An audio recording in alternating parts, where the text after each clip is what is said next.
Assalamualaikum warahmatullahi wabarakatuh. Alhamdulillahi rabbil alamin. Wassalatu wassalamu ala ashrafil anbiya'i wal mursalin Sayyidina Muhammadin wa ala alihi wa sahbihi ajma'in. Allahumma salli ala Sayyidina Muhammad. Apa khabar semua hari ini tuan-tuan sekalian? Semoga dalam keadaan sihat walafiat semuanya insya-Allah. Kita bersyukur kepada Allah Subhanahu Wa Taala, hari ini kita masih lagi diberikan kesempatan untuk bertemu lagi dalam program siri Al-Quran Sahabatku. Dan hari ini kita sambung lagi tajuk perbincangan kita yang telah kita sama-sama lihat pada minggu yang lalu berkait dengan huraian makhraj khas bagi huruf hijaiyah, yang mana kita telah mempelajari mengenai makhraj yang keluar di bahagian halqum, adanya huruf yang keluar di bahagian pertengahan halqum, di hujung halqum dan juga di pangkal halqum, yang mana kita telah mengetahui satu persatu. Dan hari ini insya-Allah kita sambung lagi makhraj khas bagi huruf hijaiyah, iaitulah di bahagian pangkal lidah. Dia bermula daripada halqum tuan-tuan sekalian. Kita dah belajar pada minggu yang lalu berada di bahagian halqum adanya huruf hamzah dan juga huruf ha. Kemudian adanya huruf di bahagian pertengahan halqum, itulah huruf ain dan juga huruf ha. Kemudian berada di hujung halqum, itulah huruf ghin dan juga huruf kha. Kemudian hari ini kita masuk lagi yang semakin naik lagi, itulah huruf yang keluar di bahagian pangkal lidah. Baik, kalau kita lihat di sini tuan-tuan sekalian, pangkal lidah serta membetuli langit-langit yang berhampiran dengan anak tekak. Okey, huruf yang keluar di pangkal lidah, dia membentuli, maksudnya dekat dengan betul-betul pada langit yang berhampiran dengan anak tekak kita ini, maka keluarlah di situ huruf qaf. Huruf qaf. Kalau kita menyebut huruf qaf, kita rasa hujung lidah kita di bahagian belakang tu, hampir kepada anak tekak ini, dia naik ataupun dia betul-betul kepada langit yang berhampiran pada anak tekak kita ini. Itulah huruf qaf. Kalau huruf qaf berbaris di atas bunyinya qa. Qaf berbaris di bawah bunyinya qi.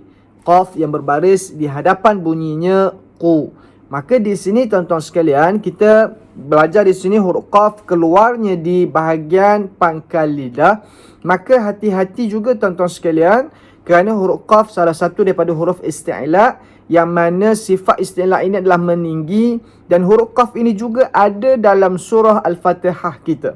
Bimbang kalau kita tidak ambil cara pasal huruf qaf ini dari sudut ketinggian, dari sudut sifatnya yang isti'la itu, yang meninggi itu, ataupun kita tidak menekankan betul-betul bacaan huruf, sebutan huruf qaf ini, takut-takut kita tertukar dengan huruf kaf.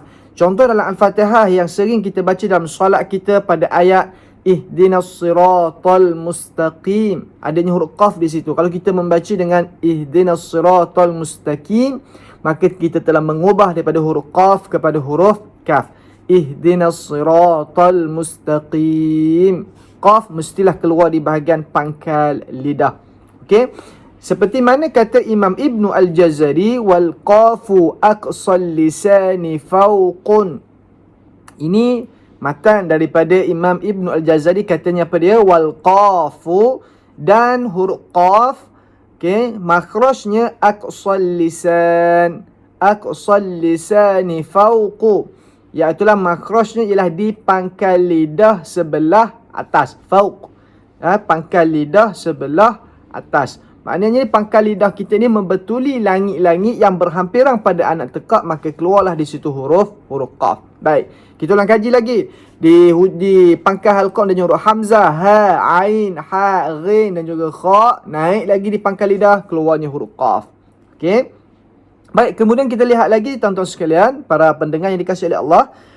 Kemudian pangkal lidah serta membetuli langit-langit ke hadapan sedikit daripada makhraj huruf qaf. Okey.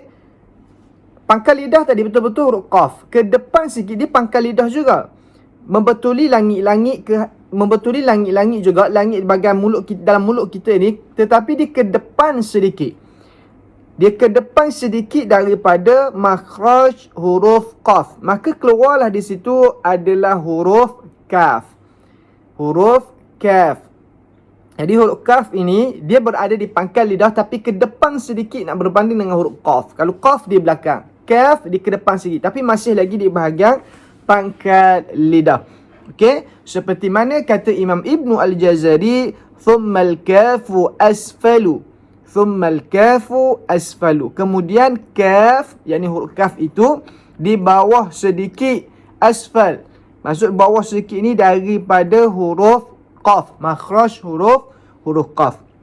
Jadi jelas di sini tuan-tuan dikasihi oleh Allah Subhanahu Wa Taala, huruf qaf di pangkal lidah, huruf kaf pun di pangkal lidah, cuma ke depan sedikit daripada huruf qaf. Seperti mana juga kata sahib Al-Salsabi Al-Syafi'i, wal kafu min aqsahu ay min tahtihi.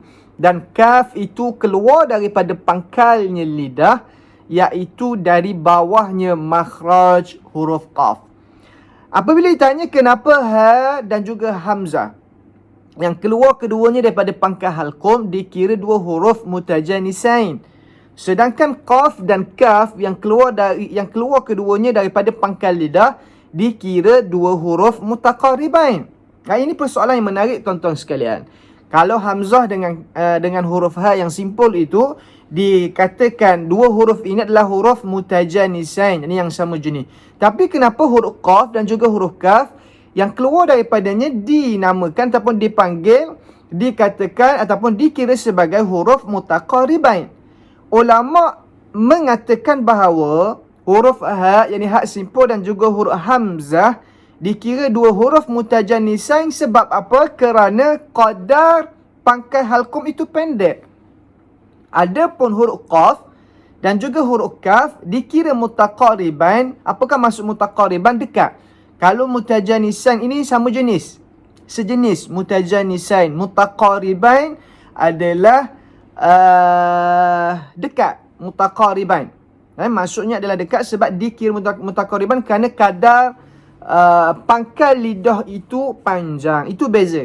Kalau halqum dia pendek, pangkal halqum itu pendek, tapi pangkal lidah dia panjang, sebab tu dikira sebagai huruf mutaqaribain. Tidak seperti mana huruf ha dan juga huruf hamzah dikira sebagai dua huruf mutajanisain yang sama jenis. Maksud sama jenis di sini adalah yang sama makhraj yang keluar daripadanya.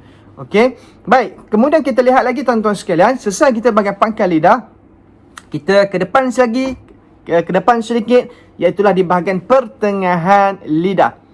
Okey, bahagian pertengahan lidah. Bahagian pertengahan lidah ini adanya 3 huruf di situ.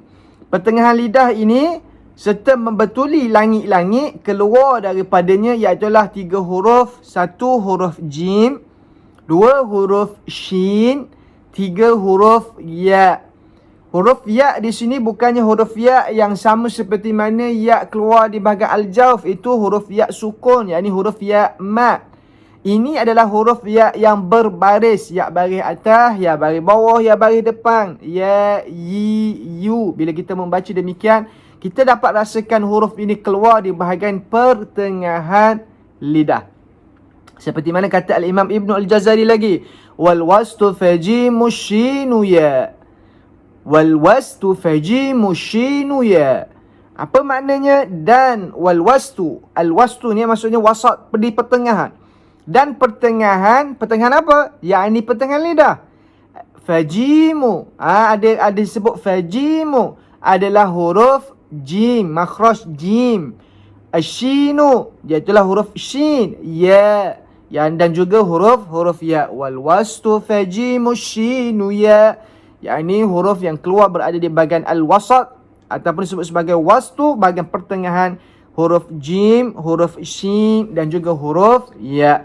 Begitu juga kata sahib Al-Salsabi Al-Syafi'i, wal jimu wa shinu wa ya min wastihi. Dan jim, shin serta ya keluar daripadanya tengahnya, nya ini adalah bahagian lidah, iaitulah huruf jim, huruf shin dan juga huruf ya.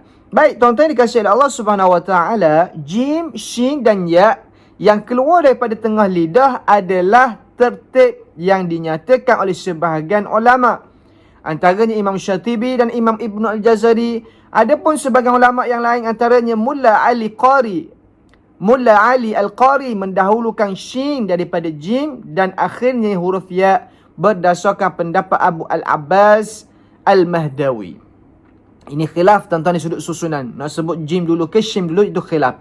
Tapi mengikut pandangan ulama, yang masyhur huruf jim, huruf shin, huruf ya. Dan mengikut susunannya. Adapun sebahagian ulama antaranya sebut Mulla Ali Al-Qari huruf shin dulu, barulah huruf jim, diakhiri dengan huruf ya. Ini khilaf, akan tetapi yang perlu kita faham adalah huruf yang keluar di bahagian pertengahan lidah, iaitu huruf jim, huruf shin dan juga shin, dan juga huruf ya. Jim, shin dan juga huruf ya. 3 huruf di sini tuan-tuan sekalian.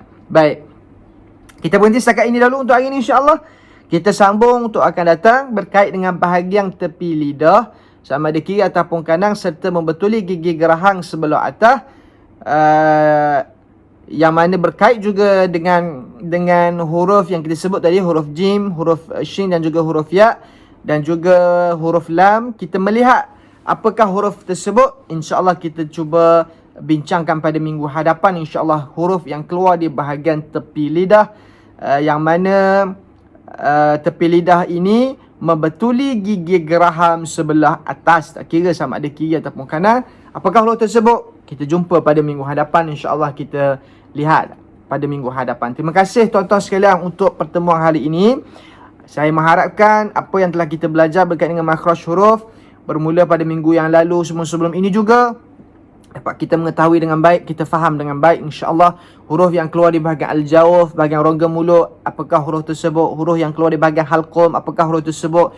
Dari sudut susunangnya, huruf yang keluar di bahagian pangkal halqum, pertengahan halqum dan juga hujung halqum. Dan kita melihat lagi huruf yang keluar di bahagian pangkal lidah. Dan hari ini kita masuk berkait dengan huruf yang keluar di pertengahan lidah, dan insya-Allah akan datang kita lihat apakah huruf yang keluar di bahagian tepi lidah dan seterusnya, insya-Allah. Semoga apa yang kita belajar, kita tahu ini tuan-tuan sekalian, kita boleh baiki sebutan-sebutan huruf dalam bacaan Al-Quran kita. Mudah-mudahan insya-Allah berusahalah untuk membaca Al-Quran sebaik mungkin seperti mana bacaan Nabi SAW yang telah Nabi sampaikan kepada para sahabat, tabi'in, tabi'in, sehinggalah kepada kita semua hari ini. Biarlah bacaan itu bacaan yang tepat, yang sempurna, yang mana bacaan itu adalah bacaan yang diterima oleh Allah Subhanahu wa taala. Kerana ini adalah kalam Tuhan. Sama-sama kita jaga bacaan Quran kita, insya-Allah. Moga Allah merahmati pertemuan hari ini. Jumpa lagi. Terima kasih tuan-tuan. Wallahu taala alam. Assalamualaikum warahmatullahi wabarakatuh.